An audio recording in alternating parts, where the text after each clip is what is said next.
Welcome back to 504 Road Trips. Today we continue through the Maryland Panhandle, beginning at mile 5 as we enter the city of Hagerstown, the county seat of Washington County.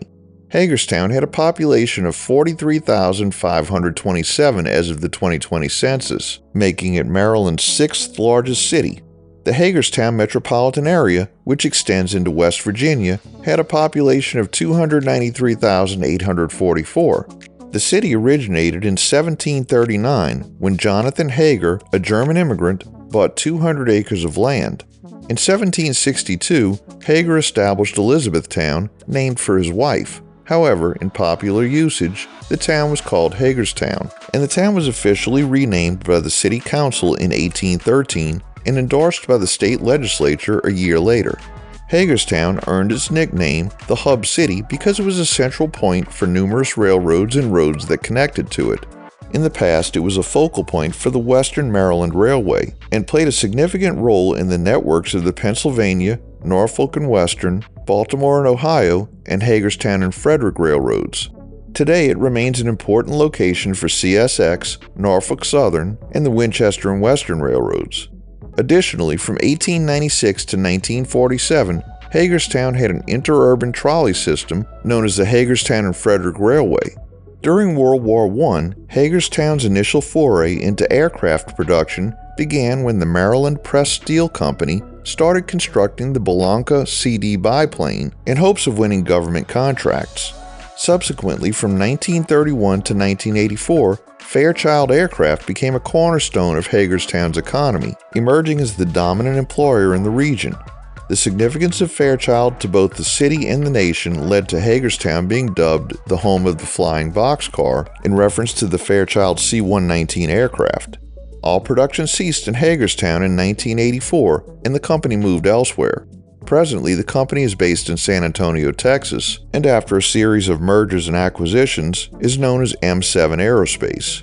Presently, Hagerstown boasts a diverse and stable business landscape, featuring modern service companies across various sectors, alongside robust manufacturing and transportation industries, particularly in railroads and highways.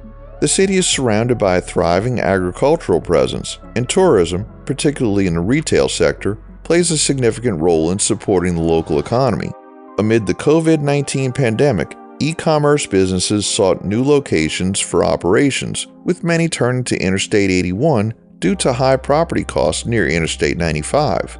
The Hagerstown, Washington County area stands out due to its strategic intersection of Interstate 81 and Interstate 70, leading to the development of numerous warehouses in the region.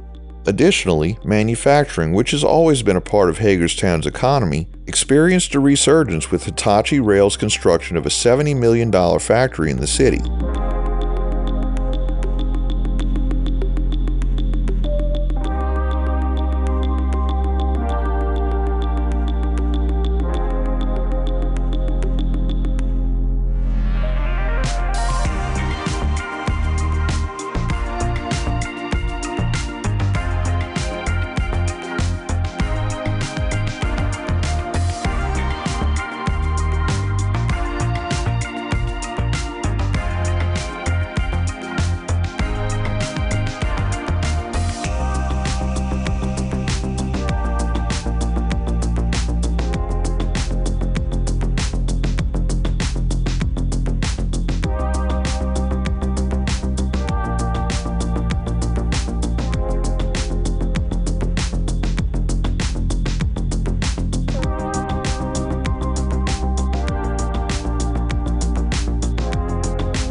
Like in our last video where we discussed the crossing of major interstate highways, here US Highway 40 crosses US 11.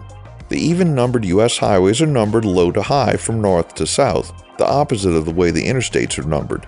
These U.S. highways, ending in 0, tend to cross most of the width of the country, west to east. US 11 began at US 90 in New Orleans, and at this point we've crossed US 80, 70, 60, 50, and now 40. Going forward, we still have to cross US 30 and 20. US 10 is a short highway that only covers 4 states in the middle of the country, so we won't see that one.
Here we enter the unincorporated community and census-designated place of Fountainhead Orchard Hills.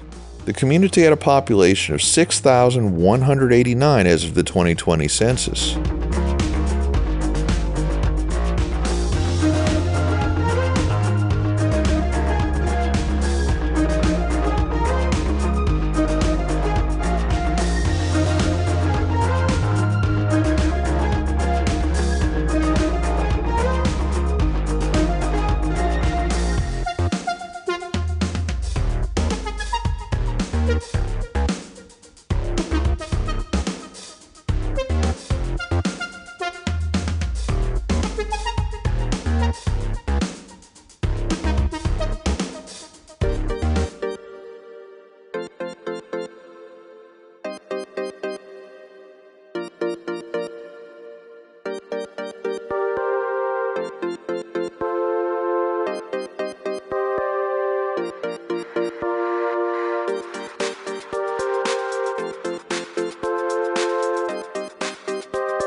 Here, US 11 has been rerouted a bit to the east due to an expansion of the Hagerstown Regional Airport. However, the length of the runway was a bit too far to reroute US 11 completely around it, so the highway passes under the runway. This is the first time we've encountered such a thing on 504 road trips. We were disappointed that there were no aircraft visible on the runway or taxiway as we passed under it.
We conclude today's video as we reach the Pennsylvania state line after just 12.83 miles in Maryland. Thanks for watching. We've enabled channel memberships, so for as little as $1 a month, you too can help support our channel and get early access to our regular videos as well as the occasional members-only video. Click the link in the description to join. If you like this video, please give us a thumbs up, post a comment, subscribe, share and follow us on social media, and join us for our next 504 road trip.